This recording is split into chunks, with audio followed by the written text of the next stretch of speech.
नमस्कार दोस्तों, स्वागत है आपके अपने YouTube चैनल पर। दोस्तों, आज के इस सेशन में हम बात करने वाले हैं G20 के बारे में। G20 की मीटिंग का आयोजन हुआ भारत में इस बार, तो हम G20 से संबंधित जितने भी क्वेश्चन बनेंगे, जितने भी फैक्ट बनेंगे, सभी के बारे में चर्चा करने वाले हैं। वीडियो को अंत तक जरूर देखिए, वीडियो बहुत ही इंटरेस्टिंग रहने वाला है, तो वीडियो को अंत तक जरूर देखें। जिन साथी को वीडियो पसंद आ रहा है तो वीडियो को लाइक जरूर कर दें। चलिए देखते हैं। सबसे पहले हम थ्योरी पार्ट देख लेते हैं। तो G20 2023 के बारे में हम चर्चा करेंगे, लेकिन सबसे पहले हम इसके बैकग्राउंड के बारे में भी जान लेते हैं कि आखिर G20 का गठन कब हुआ था और G20 का उद्देश्य क्या है। तो G20 का गठन हुआ था 26 सितंबर 1999 में, और इसकी स्थापना विकसित और विकासशील देशों के वित्त मंत्रियों और केंद्रीय बैंकों के गवर्नरों के साथ लाने के लिए हुई थी।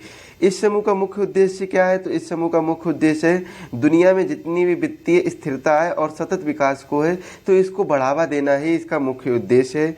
और इसकी आधिकारिक भाषा की बात करी जाए तो अंग्रेजी, फ्रेंच और स्पेनिश इसकी आधिकारिक भाषा है।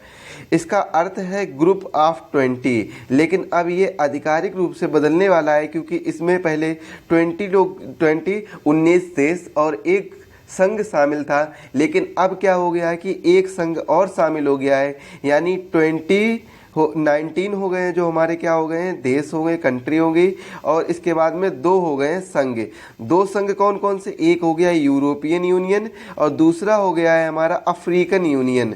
अफ्रीकन यूनियन और यूरोपियन यूनियन, ये 2 संघ। इसमें से यूरोपियन यूनियन पहले से ही शामिल था, अफ्रीकन यूनियन इस बार शामिल कर लिया गया है।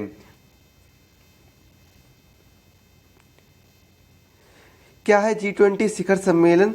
तो ये G20 शिखर सम्मेलन आखिर होता क्या है, इसके बारे में जानते हैं। G20 शिखर सम्मेलन का मुख्य उद्देश्य दुनिया की सबसे बड़ी अर्थव्यवस्था के प्रमुखों को वैश्विक आर्थिक सहयोग और नीति समन्वयन पर मिलने पर चर्चा करने के लिए एक मंच प्रदान करता है, और यूरोपीय संघ और 19 अन्य राष्ट्र मिलकर G20 बनाते हैं। लेकिन अब क्या हो गया है, जैसे ही इसकी आधिकारिक घोषणा कर दी जाएगी G21 की, तुरंत ही इसमें शामिल कर दिया जाएगा अफ्रीकन यूनियन। अफ्रीकन यूनियन शामिल कर दिया गया है, बस आधिकारिक घोषणा करना बाकी रह गया है कि G21 हो गया है। अब कभी कभी 20 राष्ट्रों के 20 प्रतिनिधियों के समूह के रूप में भी जाना जाता है।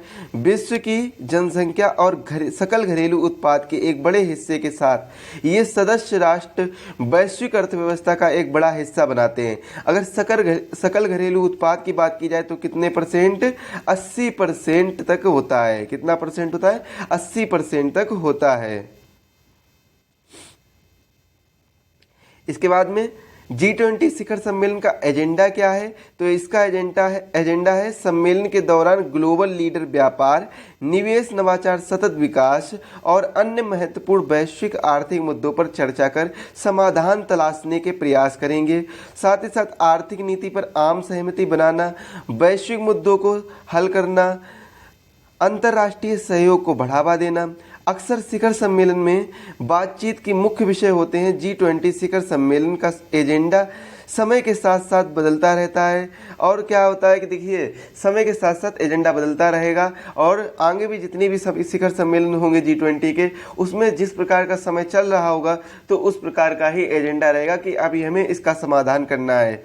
फिलहाल में 2023 का एजेंडा क्या है, इसके बारे में आगे चर्चा करेंगे। और इसमें आर्थिक मुद्दों के अलावा स्वास्थ्य देखभाल, डिजिटलीकरण और अन्य भू राजनीतिक कठिनाइयों सहित विभिन्न वैश्विक विषयों पर चर्चा भी शामिल हो गई है। ये सब चीजें भी इसमें शामिल हो गई हैं। इसके बाद में G20 शिखर सम्मेलन का उद्देश्य क्या है? तो अभी तक हम इतिहास पर ही चल रहे हैं। इसके बाद में G20 2023 के बारे में भी चर्चा करेंगे, इसके एजेंडा के बारे में, इसके मुख्य उद्देश्य के बारे में, और सभी फैक्ट के बारे में जानकारी करेंगे। और जितने भी क्वेश्चन बनेंगे सभी क्वेश्चन को भी डिस्कस करने वाले हैं, तो वीडियो को अंत तक जरूर देखें। G20 शिखर सम्मेलन का मुख्य उद्देश्य है समृद्धि, सतत विकास और आर्थिक स्थिरता को आगे बढ़ाने के लिए दुनिया की प्रमुख अर्थव्यवस्थाओं के बीच संचार और सहयोग बढ़ाना। G20 शिखर सम्मेलन का उद्देश्य सहयोगात्मक प्रयासों के माध्यम से औद्योगिक और विकासशील देशों के बीच अंतर्राष्ट्रीय आर्थिक संबंधों में सुधार करना है। प्राथमिक क्षेत्रों के वैश्विक अर्थव्यवस्था को पुनरुद्धार और बहाली, वित्तीय स्थिरता को बढ़ावा देना और सतत विकास लक्ष्य को पूरा करने के उपायों को सुदृढ़ करना इसका मुख्य उद्देश्य बन जाता है। G20 सम्मेलन का मुख्य उद्देश्य क्या है अगर पूछा जाए तो सतत विकास लक्ष्यों को पूरा करना और अर्थव्यवस्था का पुनरुद्धार, बहाली, वित्तीय स्थिरता को बढ़ावा देना, प्राथमिक क्षेत्रों में वैश्विक अर्थव्यवस्था का पुनरुद्धार और इसका सहयोगात्मक प्रयासों के माध्यम से औद्योगिक और विकासशील देशों के बीच अंतर्राष्ट्रीय आर्थिक सुधारों में सुधार करना ही इसका मुख्य उद्देश्य है। G20 में सदस्य कौन कौन से शामिल हैं? तो अब G20 नहीं रहा है, अब हो गया है G21। G21 हो गया है तो 19 देश और एक यूरोपीय संघ और एक अफ्रीकन संघ जो कि अभी शामिल हुआ है, न्यू शामिल हुआ है, ये शामिल हैं। लास्ट में हम इसकी ट्रिक भी बताएंगे कि आखिर G20 के सदस्य याद करने की ट्रिक क्या है। तो फिलहाल में हम 19 देश देख लेते हैं कौन कौन से हैं। अर्जेंटीना, ऑस्ट्रेलिया, ब्राज़ील, कनाडा, चीन, France, Germany. Bharat, Indonesia, Italy, Japan, Korea गणराज्य, मैक्सिको, रूस, सऊदी अरब, दक्षिण अफ्रीका, तुर्की, यूके यानी यूनाइटेड किंगडम और यूएसए। ये इसमें 19 कंट्री शामिल हैं। एक बार फिर याद कर लीजिए आपको। अर्जेंटीना, ऑस्ट्रेलिया, ब्राज़ील, कनाडा, चीन, France, Germany, Bharat, Indonesia, Italy, Japan, Korea गणराज्य, मैक्सिको, रूस, सऊदी अरब और दक्षिण अफ्रीका, तुर्की, यूके, यूएसए।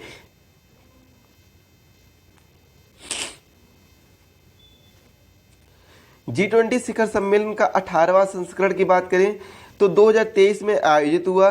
भारत ने 1 दिसंबर 2022 से 30 नवंबर 2023 तक इसकी अध्यक्षता की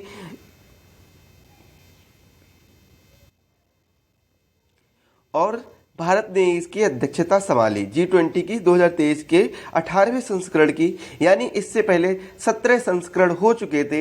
यह 2023 में होने वाला 18वां संस्करण था। अगर 17वें संस्करण की बात की जाए तो 17वां संस्करण कहाँ पर हुआ था? तो 17वां संस्करण हुआ था इंडोनेशिया में हुआ था, 2022 में आयोजित हुआ था। 19वां संस्करण कहाँ होगा? तो यह ब्राज़ील द्वारा आयोजित किया जाएगा और 2024 में होगा। G20 2023 का लोगो क्या है? तो 4 रंगों का प्रयोग किया गया इस लोगो में, केसरिया, सफ़ेद, हरा और नीला। ये देखिए 4 रंगों का प्रयोग किया गया है, केसरिया, सफ़ेद, हरा और नीला। क्वेश्चन यहाँ से बन सकता है तो आप इसको जरूर पढ़ लीजिए एक बार। और यह पृथ्वी ग्रह कमल के साथ भारत को राष्ट्रीय, जो कि भारत का राष्ट्रीय फूल है, जो चुनौतियों के बीच विकास को दर्शाता है, इसके साथ इसको जोड़ा गया है। और पृथ्वी जीवन के लिए भारत के ग्रह समर्थक दृष्टिकोण को दर्शाती है, जो प्रकृति के साथ पूर्ण सामंजस्य में है। G20 के नीचे भारत है जो देवनागरी लिपि में लिखा है। G20 के नीचे जस्ट भारत लिखा है, ये देखिए। और यह किस लिपि में लिखा है? यह देवनागरी लिपि में लिखा है। यह भी क्वेश्चन बन सकता है तो इसको भी आप याद कर लीजिए। G20 2023 की थीम क्या है? वसुधैव कुटुंबकम। तो ये देखिए आप, वसुधैव कुटुंबकम G20 2023 की थीम है। इसका अर्थ क्या है? एक पृथ्वी, वन अर्थ, एक परिवार, वन फैमिली, एक भविष्य, वन फ्यूचर। अब इसका आशय क्या है? तो हमारी इसकी G20 की जो मीटिंग हुई थी वो इसके 3 सेशन में यह मीटिंग आयोजित की गई थी, जिसमें जो पहला सेशन था उसका नाम रखा गया था वन अर्थ। इसके पहले सेशन का नाम रखा गया था वन अर्थ, दूसरे सेशन का नाम रखा गया था वन फैमिली और तीसरे सेशन का नाम रखा गया था वन फ्यूचर तीसरे सेशन का नाम रखा गया था। और एक पृथ्वी, एक परिवार, एक भविष्य, यानी वसुधैव कुटुंबकम, यह कहाँ से लिया गया है? तो यह महा उपनिषद से लिया गया है, जो कि प्राचीन संस्कृत पाठ से लिया गया है। महा उपनिषद के प्राचीन संस्कृत पाठ से लिया गया है। इंपॉर्टेंट क्वेश्चन है, यहाँ से भी क्वेश्चन बन जाता है कि वसुधैव कुटुंबकम या G20 2023 की थीम क्या है? वसुधैव कुटुंबकम। यह कहाँ से ली गई है? महा उपनिषद से ली गई है। G20 2023 शिखर सम्मेलन का एजेंडा क्या है? तो नरेंद्र मोदी ने एक बात बोली है, भारत का G20 एजेंडा समावेशी, महत्वाकांक्षी, कार्रवाई उन्मुख और निर्णायक होगा। भारत 32 विभिन्न कार्य क्षेत्रों से 60 से अधिक शहरों में 220 प्लस, यानी 200 से अधिक कह सकते हैं या 220 कह सकते हैं, 220 बैठकों की मेजबानी करेगा। सितंबर 2023 में नई दिल्ली में अंतिम शिखर सम्मेलन होगा। कब होगा? सितंबर 2023 में। अभी जो चला था वो अंतिम शिखर सम्मेलन था। इसके बाद में प्रमुख तथ्य देख लेते हैं। 2023 में G20 के शिखर सम्मेलन का आयोजन भारत में हो रहा है, हो चुका है, ये कह लीजिए आप। G20 सम्मेलन नई दिल्ली में स्थिर प्रगति मैदान के भारत मंडपम में आयोजित किया जाएगा। G20 का पहला शिखर सम्मेलन 2008 में वाशिंगटन अमेरिका में पड़ता है और जॉर्ज डब्ल्यू बुश इसकी अध्यक्षता किए थे। आयोजित किया गया था कहाँ पर? वाशिंगटन में। यह आश्चर्य की बात है कि भारत ने अब तक किसी भी G20 बैठक की मेजबानी नहीं की है, लेकिन 2023 में भारत G20 के 18वें शिखर सम्मेलन की मेजबानी कर रहा है और G20 का कोई स्थायी सचिवालय या मुख्यालय नहीं होता है। यह मेजबान देश के साथ बदलता रहता है। इसका कोई भी स्थायी सचिवालय या मुख्यालय नहीं होता है। अब देखते हैं भारत के माइलस्टोन के बारे में चर्चा करते हैं। तो भारत की अध्यक्षता में G20 की सर्वाधिक उपलब्धि रही है। प्रेसिडेंसी दस्तावेजों के साथ 112 परिणाम आए हैं और दस्तावेज कितने शामिल हुए? 39 दस्तावेज शामिल हुए हैं और परिणाम कितने हैं? देखिए प्रयास कितने 73 किए गए हैं। और साथ ही साथ में पिछली प्रेसिडेंसी यानी इंडोनेशिया ने जो प्रेसिडेंसी की थी तो उसमें 27 परिणाम ही शामिल किए गए, प्रयास शामिल ही किए गए थे, जिसमें से परिणाम कितने आए थे? 50 आए थे। 50 क्या आए थे? परिणाम आए थे। और यह पिछली प्रेसिडेंसी की तुलना में 2.5 गुना से अधिक उपलब्धि हासिल कर ली है इंडिया ने। और इंडिया विश्व गुरु बनने की राह पर तत्पर है। आपको गर्व होना चाहिए कि आप एक ऐसे देश में रह रहे हैं जो कि विश्व गुरु बनने की राह की ओर तत्पर है। अगले माइलस्टोन की बात करें तो भारत की पहल से हरित एजेंडा को नई दिशा मिली है। भारत द्वारा शुरू किए गए वैश्विक गठबंधन के अनुसार अंतर्राष्ट्रीय सौर गठबंधन हुआ है। आपदा प्रतिरोधी बुनियादी ढांचे के लिए गठबंधन हुआ है जो कि CDRI और CDRI भी इसमें शामिल हुआ था। और वैश्विक जैव ईंधन गठबंधन सबसे मोस्ट इंपॉर्टेंट है, ग्लोबल बायोफ्यूल्स अलायंस। वैश्विक जैव ईंधन गठबंधन ये सबसे मोस्ट इंपॉर्टेंट है। तो जैव ईंधन की वैश्विक खपत को बढ़ावा देने की दिशा में पहल चालू की गई है। एक सूर्य एक विश्व एक ग्रिड, सौर ऊर्जा से संचालित अंतर्राष्ट्रीय विद्युत ग्रिड, इसके तहत एक पहल स्टार्ट की गई है, एक सूर्य एक विश्व एक grid. International big cat alliance, इसमें विश्व स्तर पर बड़ी बिल्ली की प्रजाति का संरक्षण और प्रजातियों का संरक्षण होगा। लाइफ पर्यावरण के लिए जीवन शैली के लिए एक पहल चालू की गई है। पर्यावरण अनुकूल जीवन शैली हेतु एक जन आंदोलन चलाया गया है और ये चालू किया गया G20 के तहत। अगले माइलस्टोन की बारे में बात करें तो G20 परिणामों पर भारत का प्रभाव क्या रहा है? भूमि बहाली के लिए गांधीनगर कार्यान्वयन रोडमैप, सूचना 1, MSME की पहुंच बढ़ाने के लिए जयपुर कॉल फॉर एक्शन, नीली अर्थव्यवस्था के लिए चेन्नई उच्च स्तरीय सिद्धांत। नीली अर्थव्यवस्था क्या होता है और इसके वो जनक कौन माने जाते हैं? कमेंट बताइए। जब मैंने अर्थव्यवस्था का पूरा कंप्लीट मैराथन वीडियो लाया था तब मैंने इसके बारे में भी चर्चा की थी, तो आप कमेंट में एक बार बताइए। दिल्ली शिखर सम्मेलन में अफ्रीकी संघ को G20 के स्थायी सदस्य के रूप में शामिल किया गया। खाद्य सुरक्षा एवं पोषण पर डेक्कन उच्च स्तरीय सिद्धांत लाया गया। पर्यटन के लिए गोवा को रोडमैप मिला। एक और नए माइलस्टोन की बात करें, भारत द्वारा भविष्य के लिए एक नया विजन पेश किया गया। क्या है वह विजन?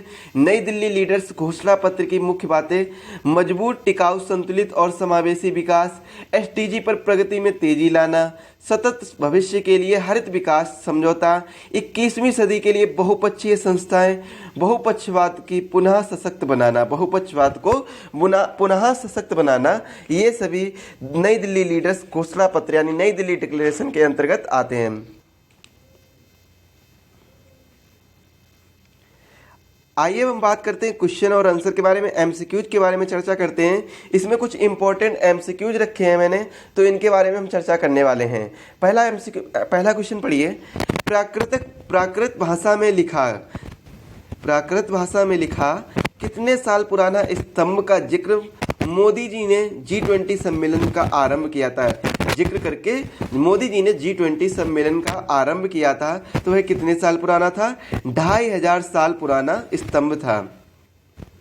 अगला क्वेश्चन है, भारत ने G20 मीटिंग में इनमें से किस संस्था को आमंत्रित किया था? तो ISA को भी आमंत्रित किया था, CDRI को भी आमंत्रित किया था और ADB को भी आमंत्रित किया था। तो तीनों इसका राइट आंसर हो जाएगा। किस संस्था को भारत ने G20 के सहमति से G20 समूह में सदस्यता प्रदान कराया है? किसको प्रदान कराया है? स्टार्टिंग से यही नाम सुने आ रहे हैं, अफ्रीकन यूनियन, अफ्रीकन संघ को प्रदान कराया है।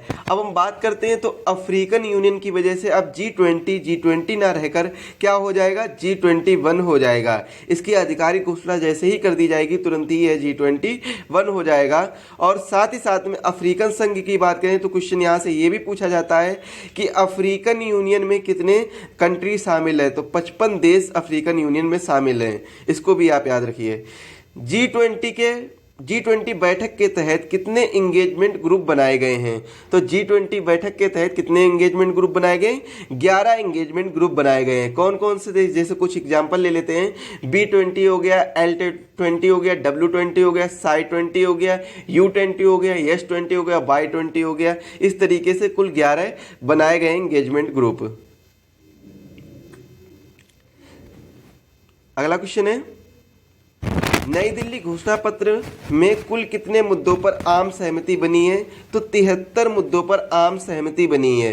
कितने पेज में यह है? 39 पेज में शामिल है। और 9 बार इसमें आतंकवाद का नाम लिया गया है और 4 बार यूक्रेन का नाम लिया गया है। 9 बार किसका नाम लिया गया? आतंकवाद का, टेररिज्म का नाम लिया गया है और 4 बार यूक्रेन का नाम लिया गया है। तो ये भी आप याद रखिए, इंपॉर्टेंट फैक्ट है। इसके बाद में अगला क्वेश्चन है, G20 सम्मेलन नई दिल्ली में किस तारीख को आयोजित किया गया था? तो एग्जैक्ट डेट बतानी है तो 9 एवं 10 सितंबर को आयोजित किया गया था। अगला क्वेश्चन, G20 बैठक में कुल आमंत्रित देश कितने हैं? तो 9 देश आमंत्रित किए गए। कौन कौन से 9 देश हैं? Bangladesh, Egypt, Mauritius, Netherland, Nigeria, Oman, Singapore, Spain और UAE। ये सभी आप याद कर लीजिए। Bangladesh, Egypt, Mauritius, Netherland, Nigeria, Oman, Singapore, Spain और UAE, ये 9 देश इसमें गेस्ट कंट्री बनकर आई थी। 9 देशों को आमंत्रित किया गया था। दिल्ली में आयोजित G20 बैठक का आयोजन स्थल का नाम क्या है? भारत मंडपम। कहाँ पर है? प्रगति मैदान में है। दिल्ली के प्रगति मैदान में पड़ता है। मोदी जी ने कोणार्क चक्र के सामने मेहमानों का स्वागत किया। चक्र का निर्माण किस शासक ने करवाया था? नरसिंह देव बर्मन प्रथम ने कराया था। 13वीं शताब्दी का यह चक्र है और 13वीं शताब्दी में यह बना था और नरसिंह देव बर्मन प्रथम ने यह चक्र का निर्माण कराया था।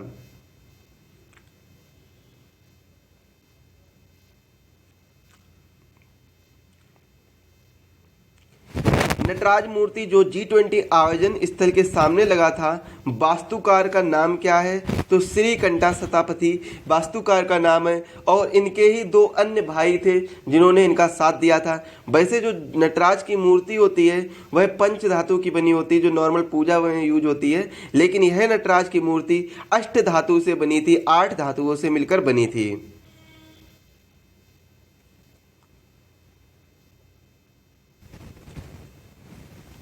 अगला क्वेश्चन है, G20 शिखर सम्मेलन की पहली बैठक की अध्यक्षता किसके द्वारा की गई थी?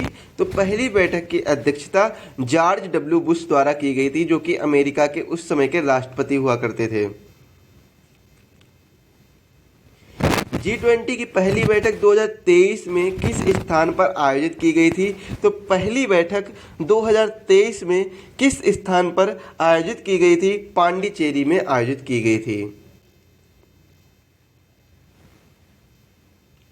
अगला क्वेश्चन है, G20 अंतर्राष्ट्रीय वित्तीय संरचना कार्य समूह की पहली बैठक किस शहर में आयोजित की गई थी? तो पहली बैठक आयोजित की गई थी चंडीगढ़ में, पहली बैठक आयोजित की गई थी। G20 विदेश मंत्रियों की बैठक किस शहर में हुई है? तो G20 विदेश मंत्रियों की बैठक नई दिल्ली में हुई है। तो दोस्तों ये रही ट्रिक। ट्रिक क्या है, G20 2023 में कंट्री के नाम याद करने की ट्रिक है। अब इसमें से देखिए आप, गुरु जी सीता अब SSC FCI में ये थोड़ा सा गड़बड़ हो गया है, तो आप इसको देख लीजिए। ये जो पहला है वो जी से इंडिकेट है, गुरु जी, गुरु, और ये देखिए ये जी, यहाँ से ये देखिए ये गुरु हो गया जर्मनी, और यू से क्या हो गया USA, और आर से क्या हो गया रूस, और यू से क्या हो गया UK, जे से क्या हो गया वापस से जापान, आई से क्या हो गया भारत यानी इंडिया, यस से क्या हो गया सऊदी अरब, और आई से क्या हो गया इंडोनेशिया, और टी से क्या हो गया तुर्की, और ए से क्या हो गया ऑस्ट्रेलिया, और बाप ए आ गया, इससे ऑस्ट्रेलिया हो गया, इसके बाद ए आ गया अर्जेंटीना, और बी से क्या हो जाएगा ब्राज़ील, यस से क्या हो जाएगा साउथ अफ्रीका, और वापस से यस आएगा तो इसका क्या हो जाएगा साउथ कोरिया, और सी आएगा तो कनाडा, और एफ आएगा फिर फ्रांस, और सी से क्या हो जाएगा चीन, और आई से इटली, और एम से क्या हो जाएगा मेक्सिको, ई से हो जाएगा यूरोपियन संघ, और एक नया संघ और जोड़ा गया अफ्रीकन संघ। इसकी सही इमेज में आपको PDF मिलेगी, जो कि बिल्कुल सही होगा, उसकी सही इमेज में आपको PDF मिल जाएगी। तो वीडियो को देखने के लिए बहुत ही धन्यवाद। इसकी PDF पाने के लिए आप हमारे एप्लीकेशन एग्जाम वेब को डाउनलोड कर सकते हैं, वहाँ से इसकी PDF प्राप्त कर सकेंगे, वहाँ से आपको इसकी कंप्लीट PDF मिल जाएगी, साथ में अन्य सभी PDF भी वहीं से आपको मिलेगी। फ्री मटेरियल प्रोवाइड कराया जाएगा वहाँ पर, तो आप जल्द से जल्द एग्जाम वेब एप्लीकेशन को डाउनलोड कर लीजिए। लिंक डिस्क्रिप्शन बॉक्स में और कमेंट पिन की गई है, वहां से डिस्क्रिप्शन बॉक्स से और कमेंट से एप्लीकेशन को डाउनलोड कर लीजिए। वीडियो को देखने के लिए आपका बहुत ही धन्यवाद। अगर वीडियो पसंद आया तो वीडियो को लाइक करें, अपने सभी दोस्तों के साथ सभी दोस्तों के साथ शेयर कर दें। चैनल पर जो साथी नए हो चैनल को सब्सक्राइब करें और बेल आइकन को प्रेस करें। मिलते हैं अगले वीडियो में, तब तक के लिए धन्यवाद।